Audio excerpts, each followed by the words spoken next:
cette désignation et nous le déclarons conforme aux dispositions réglementaires et légales à dater du 6 février 2026 pour un mandat de 5 ans.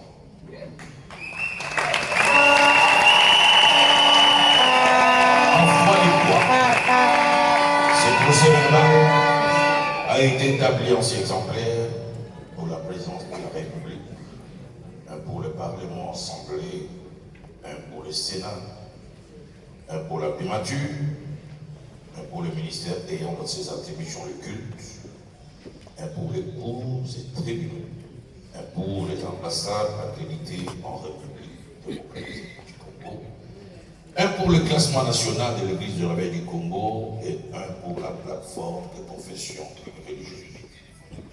Et confirmons que par cet acte, nous lui avons conféré tous les pouvoirs d'action conformément aux textes légaux en vigueur en République démocratique du Congo. Merci.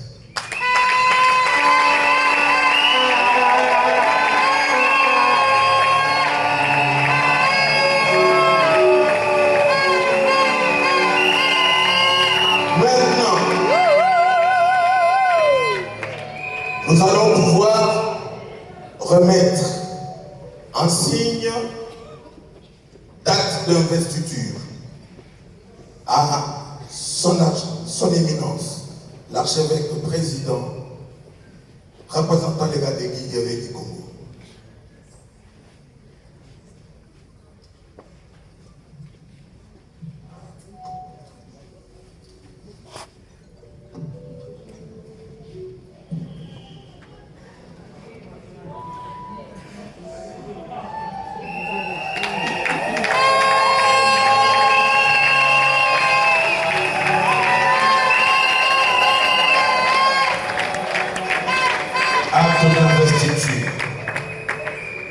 L'heure se déclare par ce présent acte que son Excellence, son Éminence, Évariste Ndayishimiye est établi et investi de toutes les prérogatives d'engager l'Église du Réveil du Congo en sa qualité d'archevêque président représentant légal. Ainsi fait à Kinshasa le 14 février 2026.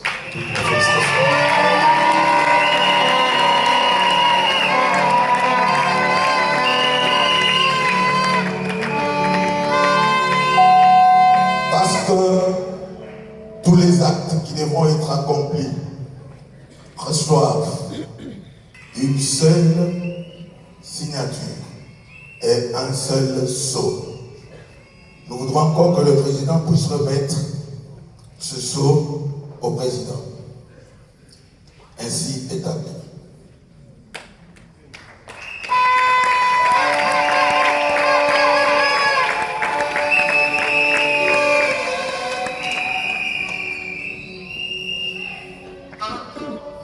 Parce qu'en travaillant, le président de l'Église du Réveil du Congo ne pourrait s'occuper que de ce que l'Église du Réveil du Congo a reconnu. C'est ainsi que nous demandons au président du comité de lui remettre le texte statutaire et réglementaire. Le vendredi coup de l'Église du Réveil du Congo.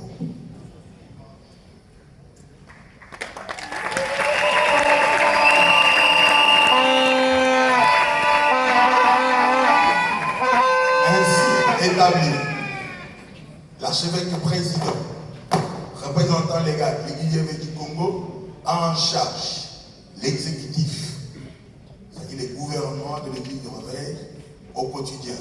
C'est pourquoi il est aussi recommandé qu'on les lui remette de la manière que cela a été établi par les gouvernements de la République avec l'arrêté 422. En fait, je vous épargne la lecture parce que nous avons beaucoup de temps et que ces actes exécutifs lui sont encore aussi rendus officiels.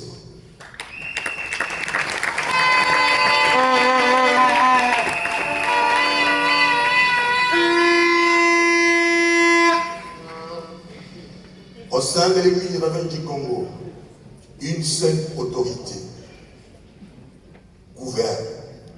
Et il a des instruments, il a des structures et des organes pour garder l'unité des commandements. Les autres organes lui sont aussi soumis. En même temps, ayant des attributions qui permettent la régulation.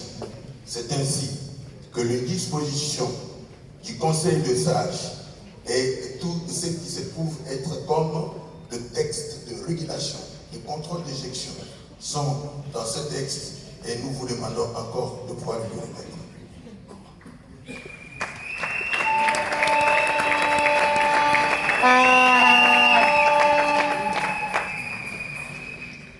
Le président de l'ERC est le seul institué et autorisé à convoquer le grande réunion d'orientation, de décision et les diriger. Il délègue le pouvoir à un membre, mais si le pouvoir de direction lui revient de plein droit. C'est ainsi que nous vous demandons encore, président du comité d'investiture, de pouvoir lui remettre ce marteau qui symbolise le pouvoir de direction.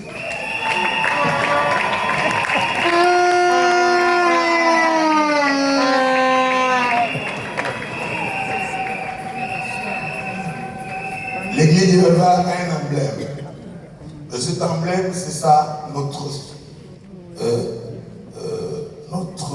représentation et de la manière qu'on doit nous reconnaître. Nous voudrons que l'archevêque président, représentant légal, puisse protéger notre âme et le défendre. Nous vous demandons encore de le remettre.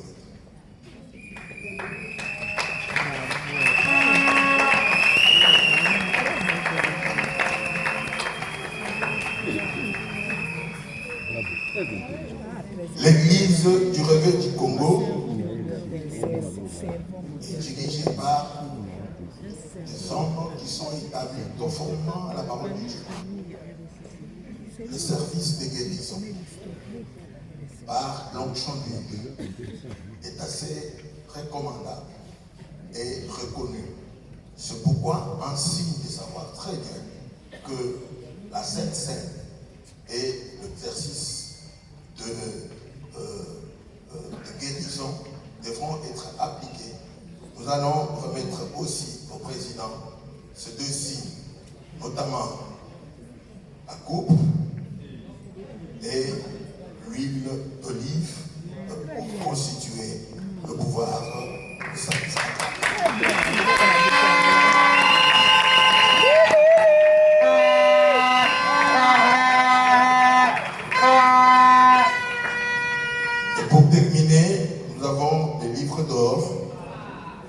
que tout celui qui visite l'église du Réveil, tout celui qui vient chez nous, qui puisse laisser des traces et dire comment il nous a trouvé, pour que nous puissions savoir comment il a visité nos installations.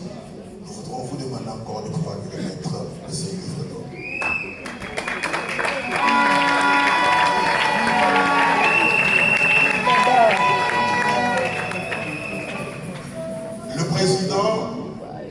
De l'église du Réveil du Congo, l'archevêque président représentant légal a des représentants qui sont attachés à lui directement.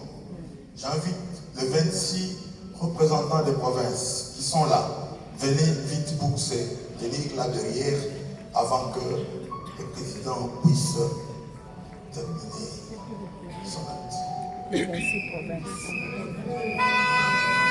En même temps, les régionaux aussi. Avancez. Mettez-vous en bon ordre.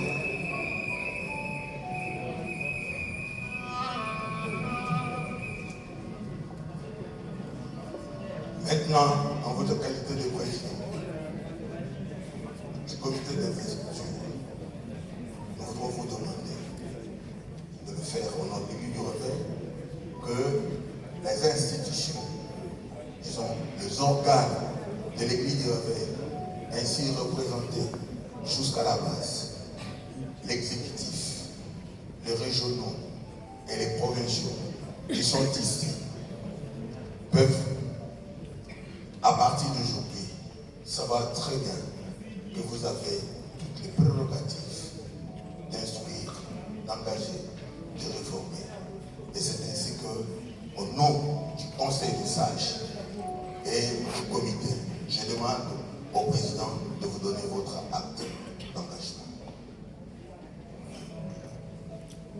Au nom de notre comité d'investiture, je prends acte de votre engagement du Sénat et vous félicite. On soutient, nous vous soutenons dans ce nouveau mandat. Que Dieu vous donne la force, de l'énergie, de la sagesse pour pouvoir conduire cette Église. Que la grâce et la paix de Dieu abondent sur vous. Je voudrais que l'assistance chante un cantique à la gloire de Dieu et pour vous, Excellence Madame la Ministre, avec votre autorisation, puis-je vous demander de vous lever avec moi pour quelques minutes. On va prier ainsi que toute l'assistance. Veuillez vous lever. Yesu aye começar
proclamons des paroles de faveur, des paroles de grâce dans sa vie.